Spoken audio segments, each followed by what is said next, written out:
கைகாலாம் அப்படி போயிட்டு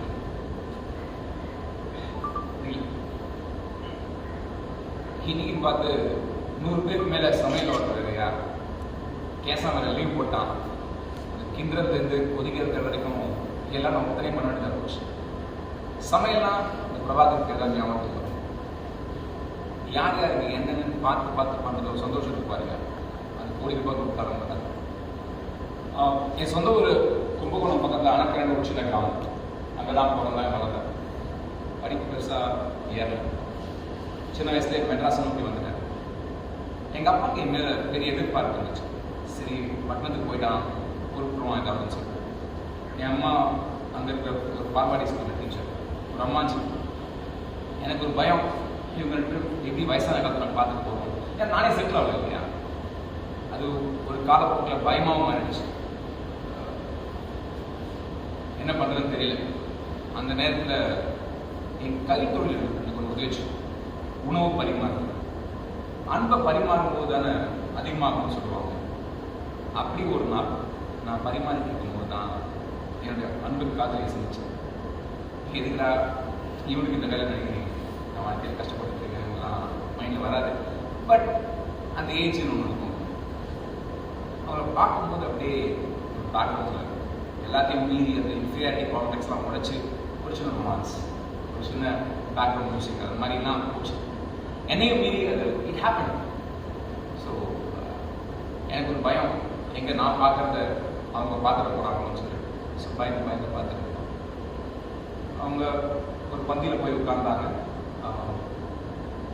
அவங்க பக்கத்தில் உட்கார்ந்தவர், எப்போ சப்ளையர் கொஞ்சம் கேசரி போடுங்க எனக்கு அப்படின்னு கேட்டார்.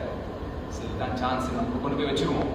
அப்படியே அவங்களுக்கும் வச்சுட்டு இன்டர்நேஷன் ஆகும் ஒரு ஆசை தானே எல்லாருக்கும் இருக்குது. ஸோ ட்ரை பண்ணணும். திரும்பி பார்க்கறதுக்குள்ள இன்னும் கேசரி பக்கத்துல நோட்டார். எனக்கு பயம், அந்த சான்ஸ் மிஸ் ஆகிடும் போது அடுத்தது எனக்கு திருப்பி போகணும் கிடைக்கணும் இல்லையா.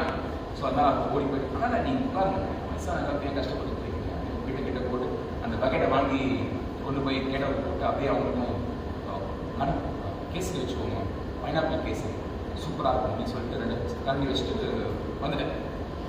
எனக்கு இந்த பொண்ணுக்கிட்ட பேசுறதுனா கொஞ்சம் பயம். மைண்ட் லெவலில் டர்ட்டி ஃபேர் தான் நான் ஒத்துக்கிறேன். இருந்தாலும் இந்த ஃபஸ்ட்டு போய் பேசுறதுக்கு ஒரு கட்ஸ் வேணும், அது கிடையாது. Let me be honest. அப்புறம் கம்பெனி விட்டு கம்பெனி, வேலை விட்டு வேலை, நிறையா கேட்ரிங் மாறி ஒரு இடத்துல செட் ஆகிடும். அன்னைக்கு ஒரு நாள் வேற ஒரு பகுதி, வேற ஒரு முகூர்த்தம், வேற ஒரு மண்டபம், ஆனால் அதே பொண்ணை மீட் பண்ணேன். நான் நினச்சிக்கிட்டேன் பிரபாகர் ரொம்ப லக்கி வாழ்க்கையில். கொஞ்சம் 3-4 மாதம் முன்னாடி அந்த பொண்ணை பார்த்து ஃபிக்ஸ் பண்ணேன், திருப்பி வந்து மீட் பண்ணுறேன்.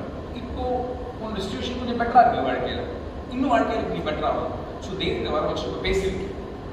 என்ன அது செகண்டரி இஷ்யூ, என்ன மேக்ஸிமம் சொல்ல போகிறான் பலாறு நிறைய போகிறான், அவ்வளோதானே குறைச்சி போயிடு அப்படின்னு சொல்லிட்டு தைரியத்தை வர வச்சுக்கிட்டு ப்ரீதிங் ப்ராக்டிஸ்லாம் அந்த பொண்ணுகிட்ட போயிட்டு உங்களுக்கு கடப்பாங்கம்மா அப்படின்னு கேட்டேன். இந்த கடப்பானம் அதாங்க இந்த சாம்பார் பதிலாக குருமா மாதிரி இருக்குமே அப்படின்னு சொன்னேன். அதுவா நல்லா இருந்துச்சு, எனக்கு போடுங்க அப்படின்னு சொன்னாங்க. நானும் போயிட்டு 2 கரண்டி வந்துட்டேன். அவங்க திருப்பி கூப்பிட்டு இது எப்படி பண்ணுவீங்க, நல்லா இருந்துச்சு அப்படின்னாங்க. அதை சொல்கிற சாக்கில் அப்படியே ஃபோன் நம்பர் மாற்றிட்டு பேச ஆரம்பிச்சு. கொஞ்சமாக அது டெவலப் ஆகி எல்லாம் சும்மா போச்சு. அப்புறம் என்ன கல்யாணம். ஸோ ரொம்ப சந்தோஷப்பட்டு நானும் பெரியவங்களாம் பேசி என் சக்திக்கு துணிமில்லாம் வாங்கி கொடுத்து ஒரு ஜம் கல்யாணம் பண்ணேன். என் ரேஞ்சுக்கு என்ன பண்ணணும் அதை பண்ணேன். நான் ரொம்ப சந்தோஷமாக போச்சு என் வாழ்க்கை. இது சமூகமே நம்ம இந்த காதலிச்சு கல்யாணம் பண்ணால் நம்ம பார்க்குற கண்ணோட்டமே வேற மாதிரி இருக்கும். அது அரேஞ்ச் மேரேஜில் விட கொஞ்சம் டிஃப்ரெண்ட்டாக இருக்குது. இன்னும் மாறணும்னு நினைக்கிறேன் நான். பட் அதெல்லாம் நான் ஓவர் கம் பண்ணிட்டேன் நான். பரவாயில்ல. ஏன்னா எனக்கு கிடைச்ச இந்த பொண்ணு வந்து அவ்வளோ சூப்பரான பொண்ணு. என்னை அப்படி பார்த்துக்கிட்டா எங்கள் அம்மாவுக்கு அடுத்தபடியாக எனக்கு உண்மையாலே, ஏன்னா வாழ்க்கையில் ஒன்லி கஷ்டம் மட்டும் பார்த்தேன் நான். கஷ்டம் சரியாக படிக்கல இல்லையா. ஸோ நான் சொன்ன அவசியம் இல்லை. ஸோ அந்த பொண்ணு அப்படி பார்த்துக்கிட்டாங்க. ஆனால் யாருக்கு கண்டுபட்டுச்சு என்ன எதுவும் தெரியல. ரொம்ப நாள் நீடிக்கல. ஒரு நாள் சாயங்காலம் ஒரு சின்ன கேட்ரிங் ஒர்க்காக வீடு பக்கத்தில் நான் போயிருந்தேன். நான் திடீர்னு ஃபோன் பண்ணி எனக்கு கேஸ் வந்து ஸ்மெல் அடிக்கிற மாதிரி இருக்குது, எனக்கு எப்படி பண்ணுறது இல்லை, எனக்கு பண்ணிக்கிறேன் சப் பண்ண போகிறோம்னு சொல்லிட்டு அந்த பாருங்கள் பொறுமையாக நாப் ஃபஸ்ட்டு ஆஃப் பண்ணிட்டு அந்த லிவர் பிடிச்சி தூக்கிட்டு அதுக்கப்புறம் ப்ராப்பராக சொருகி திருப்பி ஆன் பண்ணி அப்புறம் கேஸ் இருக்குதுன்னு சொன்னேன். என்ன பண்ணான்னு தெரியல, பேசிட்டு டவான்னு சவுண்ட் விளக்கு போச்சு, என்ன பண்ணுறதுன்னு புரியல. கத்துறேன், அப்புறம் கத்துறேன், ரெஸ்பான்ஸே இல்லை. உடனே ரமேஷ் சார் ஃபோன் அடிச்சு பக்கத்து வீட்டுக்காரு, அவர் போய் பார்க்கலாம் யாருனாச்சும் சொல்லுங்க. அவர் பாடிக்கலாம், அவர் வந்து ஆமாம் சார் நேரம் சவுண்டு கேட்டு நான் போகிறேன்னு சொல்லிட்டு பார்த்துட்டு நீங்கள் உடனே வாங்க எனக்கு டென்ஷன் பண்ண விட்டார். எனக்கு என்ன பண்ணுறது அப்படியே போட்டு சூப்பர்வைசர் சொல்லிட்டு நான் ஓடி வந்துட்டேன். பக்கத்தில் இருந்தேன் இல்லையா, பார்த்தா எல்லாம் முடிஞ்சு ஹாஸ்பிட்டல் கூப்பிட்டு போகணும்னு எங்களுக்கு யாருக்குமே தோணலை. எனக்கு அழுகு கூட வரல நேரம், அப்படியே ஷாக் எனக்கு. ஏன்னா என் வாழ்க்கையில் ஒன்லி ட்ரபிள் மட்டும் தான் பார்த்துருக்கேன். எனக்கு கஷ்டத்தை அஃப்கோர்ஸ் சின்ன சின்ன சந்தோஷங்கள் கிடைச்சது, நான் இல்லைன்னு சொல்ல மாட்டேன், நான் கடவுளுக்கு நன்றி. பட் பெரும்பாலும் சூழல் என் வாழ்க்கையில் ஏதோ படிச்சிருக்கேன் நான், ஐயோ தமிழ் புஸ்தகம் தான், யாரோ ஒரு போயிட்டா ஷேக்ஸ்பியர் டேஃபல்ஸ் பார்த்துட்டு அவர் நினச்சி சந்தோஷப்படுவார். அந்த மாதிரி ஒரு அற்புதமான ஃபேஸ். அந்த ஒரு 12 months பீரியட் மேரேஜ் ஆனிவர்சரிக்கு முன்னாடி ஒரு 5 நாளோ 7 நாளோ எனக்கு சரியாக தெரியல. ஸோ ஆனிவர்சரி கொண்டாடுற பிளான்லாம் பண்ணி வச்சுருந்தேன், பார்த்தா இப்படி கிடக்கு.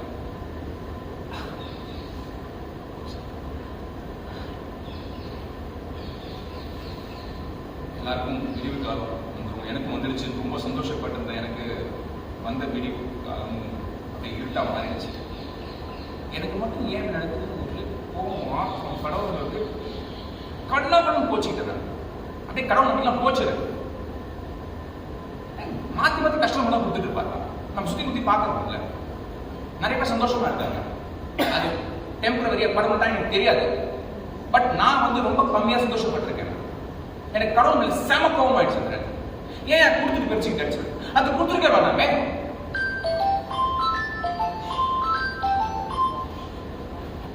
சுற்றி அது என்ன, அது கர்மான்றாங்க, இல்லை போன ஜென்மத்து பாவம்ன்றாங்க. எனக்கு எதுவும் எனக்கு தெரியல. நான் பார்த்துச்சுன்னா நம்புறாரு. நான் என் ஃபோக்கஸ் அப்படியே என்ன பண்ணுறது தெரியல. சமையல் மாற்றணும், ஏன்னா வாழணும் இல்லையா, அப்படியே போய் தப்பே பண்ணி முடியாது. நான் சமையல் ஃபோக்கஸ் பண்ணுவேன். சில பேருக்கு காசு வாங்கி கொடுக்கணும், சில பேருக்கு கம்மியாக காசு வாங்கணும், சில பேருக்கு சும்மா பண்ணுவேன். ஏன்னா வாழ்க்கை ஏதாவது பர்பஸ் இல்லை. என்னுடைய ஃபோக்கஸ் ஃபுல்லாக நம்ம நல்லா சமைச்சு போட்டு அன்போடு சமைச்சு போட்டு அது சில பேர் நல்லா சாப்பிட்டு நல்லா இருக்குன்னு சொல்கிறாங்களோ இல்லையோ, அது நினச்சி மூஞ்சில் தெரிஞ்சிடும் நம்ம சாப்பிடும்போது. அந்த சந்தோஷத்துக்காக நான் வாழ்ந்துட்டு இருக்கேன். எனக்கு அடையாளத்தை கொடுத்தவ இன்னைக்கு சாமி வந்து ஃபோட்டோவில் அடையாளம் நோக்கிட்டு இருக்கேன். சும்மா காலத்தை நடத்திட்டு இருக்காங்க, அவ்வளோதான். இன்னைக்கு கடவுள் கொடுத்து வரும் இன்னைக்கு அவரோட நேரம் தான் 7 வருஷம் ஆச்சு. பிடிச்ச கலப்பாக படிச்சுட்டு இருக்கேன். 10 நிமிஷம் படிச்சுருவேன். எனக்காக சொல்ல, யாராவது நல்லா சமைச்சு போட்டாங்கன்னா நல்லா இருந்ததுன்னா நல்லா இருக்குன்னு சொல்லுங்க. வீட்லையும் சரி வெளியும் சரி. அது ஏன்னா அது எந்த மாதிரி பாதிப்பு அவங்க கிரியேட் பண்ணணும்னு தெரியாது. உண்மையாக நல்லா இருந்தது, நல்லா இருக்குன்னு சொல்கிறதுக்குன்னு சொல்லலை. நான் ஒருவே நல்லா இருந்துச்சுன்னா சொல்லுவேன். அவங்களுக்கு சந்தோஷத்தை கொடுக்கும். என்ன மாதிரி ஆளுங்க அந்த பர்பஸ் தான் வாழ்க்கை கொடுக்கும். யூஸ்வலாக ஒரு 2 நிமிஷம் சைலண்டாக இருப்பேன் நான். இந்த நேரத்துலாம் இந்த நேரம்லாம் கிட்டத்தட்ட சவரி போன டைம் இந்த பேச ஆரம்பிச்சு எக்ஸாக்டாக எனக்கு தெரியல. பட் அப்ராக்சிமேட்லி திஸ் டைம் நீங்கள் தான் இருக்கிறதுனால நான் 15 seconds தான்